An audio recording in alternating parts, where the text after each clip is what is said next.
Assalamualaikum warahmatullahi wabarakatuh.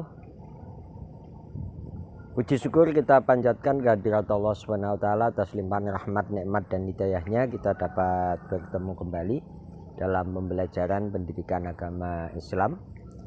Pada pertemuan kali ini Bapak akan menyampaikan materi tentang hidup bermartabat dengan busana muslim. Terlebih dahulu kita awali dengan membaca basmalah. Bismillahirrahmanirrahim.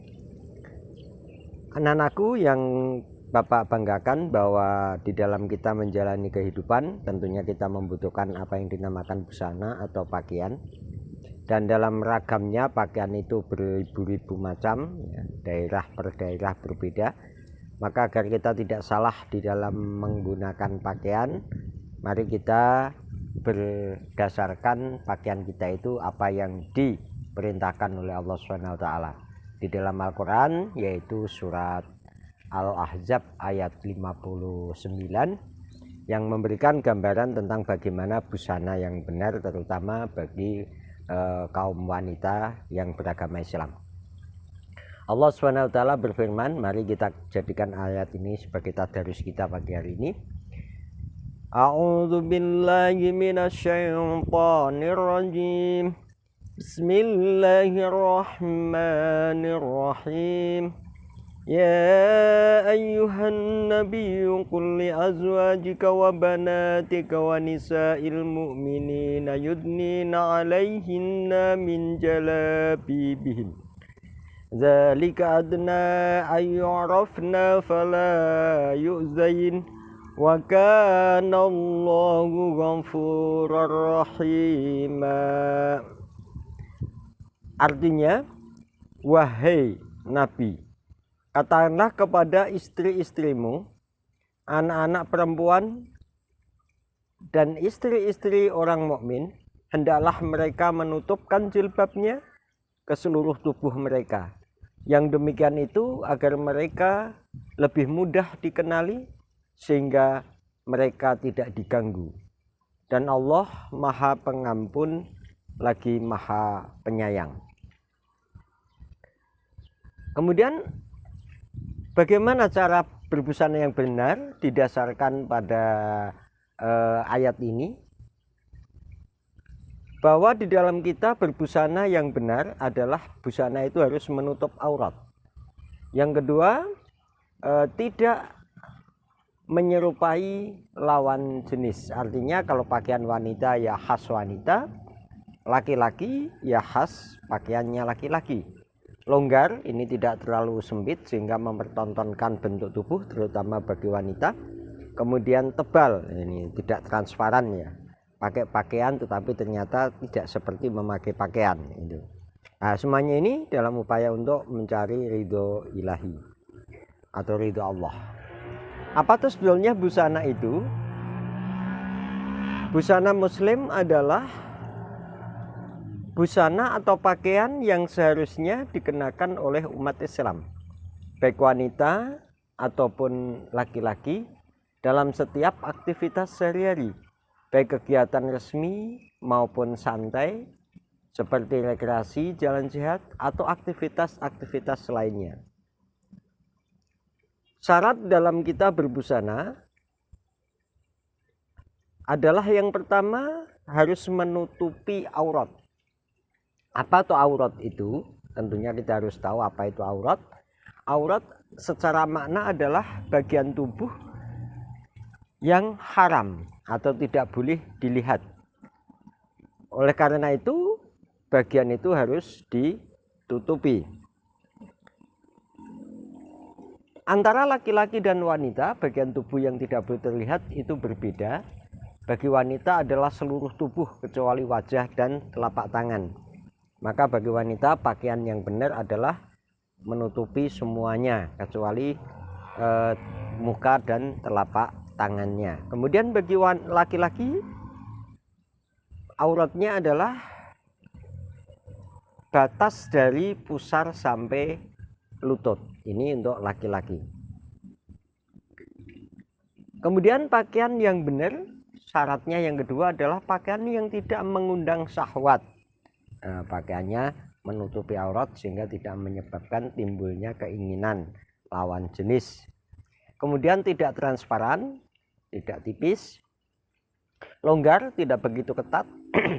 Seringkali kita lihat kadang-kadang seorang wanita memakai pakaian yang sangat ketat sehingga tampaklah lekuk-lekuk tubuhnya. Ini tidak diperbolehkan. Tidak diberi wangi-wangian atau parfum yang baunya sangat mencolok bagi wanita. Tidak menyerupai laki-laki atau sebaliknya. Bukan busana atau pakaian yang suhroh. Apa itu pakaian suhroh? Pakaian suhroh adalah merupakan pakaian yang dikenakan dalam rangka untuk mencari sensasi. Sekarang ini banyak ya orang berbusana ini mencari sensasi agar dia terkenal. Ini juga tidak boleh. Kemudian bukan untuk tabarruj. Tabarruj adalah memperlihatkan hiasan dan keindahannya diri. Kemudian bukan kain sutra khusus bagi laki-laki. Jadi laki-laki itu dilarang memakai pakaian sutra yang terbuat dari sutra, tapi yang sutra asli ya, bukan sutra kecewa. Kemudian apa tujuan di dalam kita berbusana atau berpakaian dalam ajaran Islam? Bahwa tujuannya adalah yang pertama tentunya untuk menutup aurat dan sebagai perhiasan, karena dengan pakaian itu juga akan bisa seseorang itu terlihat cantik ya, terlihat cantik. Kemudian memelihara diri dari panas matahari dan dinginnya cuaca. Atau sering pula pakaian itu dapat kita artikan memiliki fungsi medis ya. Fungsi medis untuk menghangatkan diri, menghindarkan dari kuman-kuman penyakit. Kemudian sebagai bagian dari ibadah. Jadi kita berpakaian itu adalah juga merupakan satu ibadah. Menghindari diri dari godaan setan. Ini kalau coba kita lihat seandainya kalian di sini atau di rumah kemudian ada orang lain yang tidak berbusana, apalagi itu kalau lawan jenis. Nah, ini tentunya akan mengundang setan ya, untuk mengundang setan untuk atau dipengaruhi setan untuk melakukan hal yang tidak diperbolehkan dalam agama. Menghindari diri, kemudian yang selanjutnya adalah sebagai identitas diri. Pakaian seringkali juga menunjukkan identitas ya, menunjukkan identitas. Maka ada seragam-seragam itu ya dalam upaya untuk identitasnya berbeda antara satu dengan yang lain. Untuk menggapai ridho Allah Subhanahu wa ta'ala. Itulah beberapa fungsi daripada pakaian.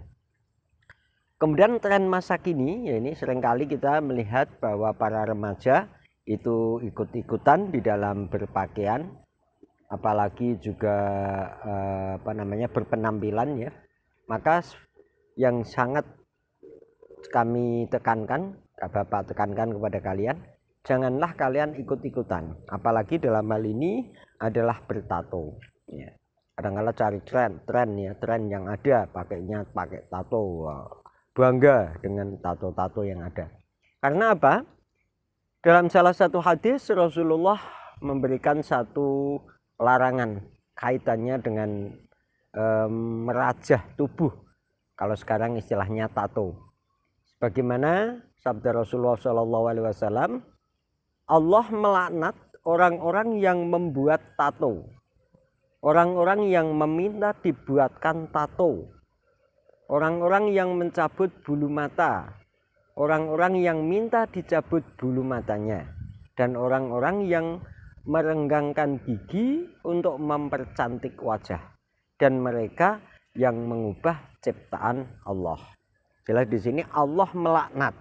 Ini menunjukkan bahwa hadis ini sangat-sangat melarang adanya orang itu merajah tubuh, merajah wajah, atau yang istilah trennya adalah tato. Anak-anakku yang saya banggakan, kalau kita berpakaian dengan menggunakan busana muslim, tentunya kita akan memperoleh satu manfaat. Apa manfaatnya? Yang pertama adalah sebagai bukti keimanan kepada rukun iman, yaitu rukun iman yang 6 ya, Allah, malaikat, kemudian kitab, kemudian para rasul, hari akhir, dan qada qadar. Kemudian yang kedua, sebagai cara untuk mendapatkan pahala dari Allah, sehingga kelak akan mendapatkan kebahagiaan di akhirat berupa surga-Nya Allah. Yang ketiga, sebagai cara menghindari murka dan laknat Allah, ya, karena menyebabkan penderitaan kelak di akhirat. Kemudian sebagai cara untuk terjaga dari fitnah dan pelecehan seksual. Kemudian manfaat berikutnya adalah sebagai motivasi untuk lebih baik lagi dalam beribadah, sehingga tampak dalam sikap perilaku akhlaknya. Nah, inilah gambaran tentang busana muslim yang tentunya harus bisa kita gunakan dalam aktivitas sehari-hari. Nah, untuk lebih jelasnya kalian bisa membaca modul yang ada di modul pembelajaran umum Jaga Ratu. Itu akan lebih lengkap kalian peroleh, karena yang Bapak sampaikan ini hanya globalnya saja. Selamat belajar, semoga saja kita mendapatkan ilmu yang bermanfaat bagi kita semuanya. Bapak akhiri, Assalamualaikum warahmatullahi wabarakatuh.